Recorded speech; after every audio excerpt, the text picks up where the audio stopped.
missed my bus in the pouring rain. It's been the usual Sunday with the flu.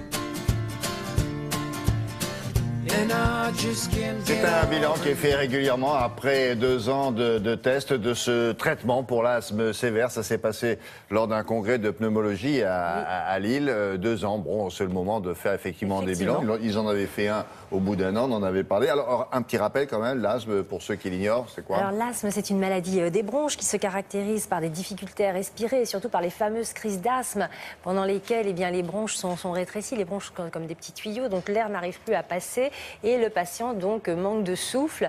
Et alors bien sûr, il y a des traitements pour venir à bout de ces crises, pour gérer cette maladie, mais chez un certain nombre de patients, eh bien, les traitements ne marchent pas très bien.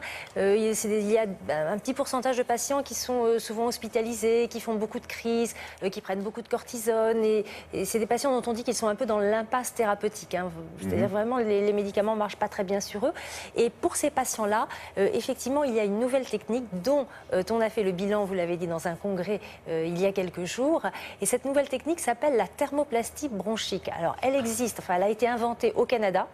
Les Canadiens et les Américains l'utilisent déjà depuis 7 ans.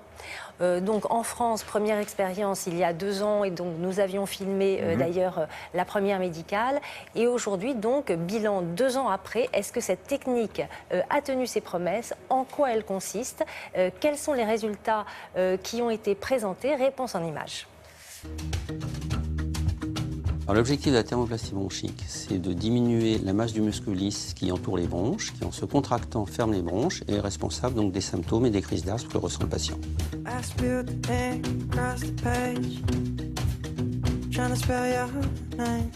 Quand vous étiez avant la thermoplastie bronchique, les symptômes que vous aviez Avant, très gêné. Oui. Dans la vie de tous les jours, pas pouvoir faire d'efforts. J'avais plusieurs hospitalisations par an pour l'asthme. Beaucoup sous cortisone pour arriver à respirer. Ce que l'on sait, c'est que les asthmatiques sévères ont une masse du muscle lisse qui est très augmentée.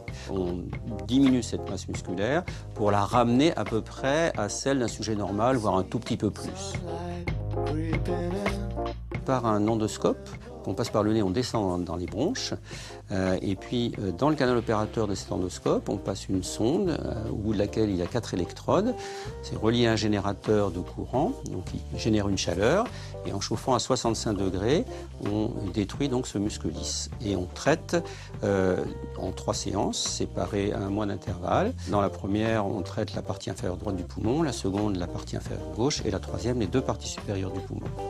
Et cette intervention se fait sous anesthésie générale mais légère.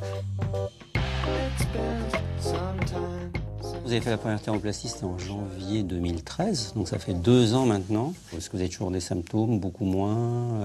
Est-ce que vous avez encore été de nouveau hospitalisé depuis ou pas? J'ai pas été hospitalisée depuis.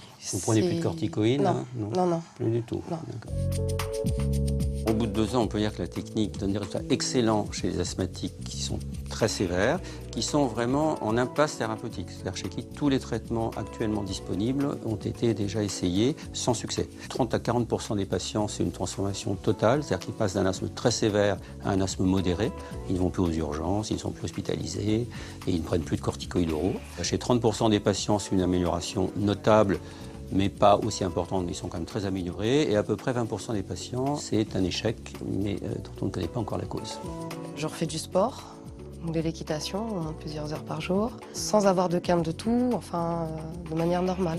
Donc du coup, ça vous a un peu changé la vie finalement, Totalement. par rapport à, enfin, en ce qui concerne l'asthme, j'entends. Hein. Du coup, une réorientation professionnelle, je peux enfin faire ce que je voulais faire plus jeune et que mon asthme m'empêchait.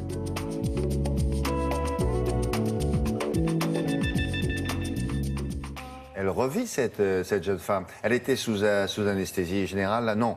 Quand elle a locale. fait son traitement, une petite anesthésie générale. Oui, un changement de vie complet. Oui, mais ça c'est pour un asthme sévère et les autres. Un asthme sévère qui l'empêchait de faire du sport. Oui. Donc le rêve de sa vie qui était d'être monitrice d'équitation, c'était évidemment pas possible, elle ne pouvait pas monter à cheval. Et maintenant elle fait 4 heures de cheval par jour et elle va pouvoir enfin exercer le métier dont elle rêvait depuis qu'elle était enfant. Donc c'est quand même, voilà, pour cette patiente-là, effectivement, ça a extrêmement bien fonctionné. Donc du coup, c'est vrai qu'il y a cette petite idée de se dire, et si avec cette technique, on traitait aussi des asthmatiques un peu moins sévères? Alors, en France, ce n'est pas du tout à l'ordre du jour pour l'instant, mais ce qu'il faut savoir, c'est qu'aux États-Unis, ils l'ont fait sur quelques patients, ils ont un recul de 5 ans avec de bons résultats. Mais vraiment, c'est à voir, parce que pour l'instant, avec cette technique en France, seule une trentaine de patients ont été traités. Donc il faut continuer à faire des études, continuer à... Si vous êtes dans ce cas, parlez-lui de cette méthode à votre pneumologue et puis il vous répondra. Ah oui. Alors, si vous voulez en savoir plus sur l'asthme, je vous présente ces 2 livres du professeur Michel Aubier, L'asthme, savoir le reconnaître et vivre avec, et L'homme malade de son environnement. Merci beaucoup. Un petit tour.